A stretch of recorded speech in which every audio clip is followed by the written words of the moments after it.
एक रिवायत में छठे इमाम अलैहिस्सलाम इरशाद फरमाते हैं, यानी दुआ कर रहे हैं अज़ादार के लिए, हुसैन पर आंसू बहाने वाले के लिए, हुसैन के गम में मगमूम होने वाले के लिए।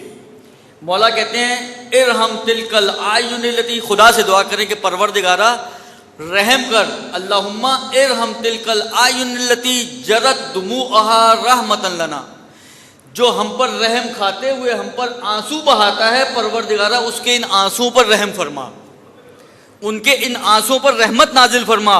वरहम तिलकल कुलूब अल्लती जज़अत वहतरकत लना, परवरदिगारा उन दिलों पर रहम कर कि जो गमनाक होते हैं और जो दिल फटते हैं हमारे लिए, हमारे गम में गमनाक होते हैं और हमारे लिए फटते हैं वो दिल। वरहम सुरखतिल्लती कानत लना, परवरदिगारा तो उन फरियादों पर, उन नाला पर, नाला कहते हैं चीख कर रोना, सुरखा कहते हैं चीख कर बुलंद आवाज में गिरिया करना, परवरदिगारा तो उन आवाज़ों पर रहम कर कि जो कानत लना, जो हमारे लिए बुलंद होती हैं, यानी हमारे मसाइब पर और हमारे गम में हमारे लिए जो आवाज़ें बुलंद होती हैं, परवरदिगारा तू उन आवाज़ों पर रहम कर। इन जुमलों से छठे इमाम क्या चाहते हैं, मकसद क्या है इमाम का? जो इस रिवायत का अंदाज़ है, ऐसा महसूस होता है कि रावी दाखिल हुआ है और इमाम ज़ाहिरन सजदे की हालत में, और ये जुमले इमाम फरमा रहे हैं, यानी बज़ाहिर ऐसा कि इमाम को पता भी नहीं है कि कोई बैठा उनकी बातों को या उनकी जुमलों को सुन रहा है, खुदा से राज़ो न्याज कर रहे हैं। हदफ और मकसद क्या है?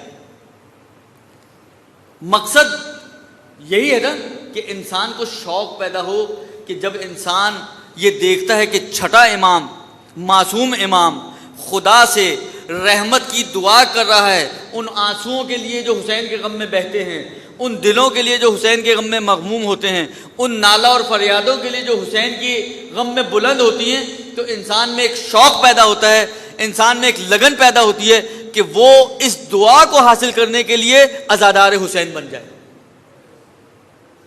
ये अक़ौल के ज़रिए इमाम हुसैन, छठे इमाम मोटिवेट कर रहे हैं इंसान को। इसी तरीके से आठवें इमाम का एक जुमला, ये भी छठे इमाम का जुमला है, नफसुल महमूम लिजुल्मिना तस्बीहुन, हमारे जुल्म पर अगर कोई ठंडी आह भरता है। देखें आप, कभी माशरे में होता ना, किसी के बारे में सुना यार ऐसा हुआ, एक आह निकलती है, दिल से आह निकलती है कि यार कितना बड़ा जुल्म हुआ। अगर कोई हमारे जुल्म को सुनकर उसके मुंह से आह निकल जाए, उसके दिल से आह निकले, ये आह इबादत का हुक्म रखती है, इबादत है।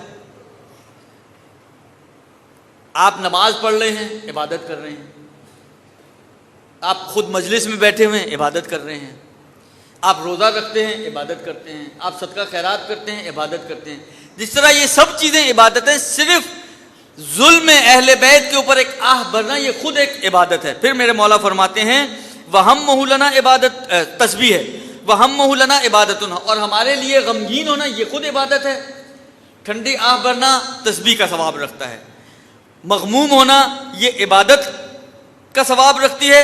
व कितमान सिर्रना जहादुन फी सबीलिल्लाह, और हमारे राजों को दुश्मनों से छुपा के रखना ये खुदा की राह में जिहाद करने के बराबर है।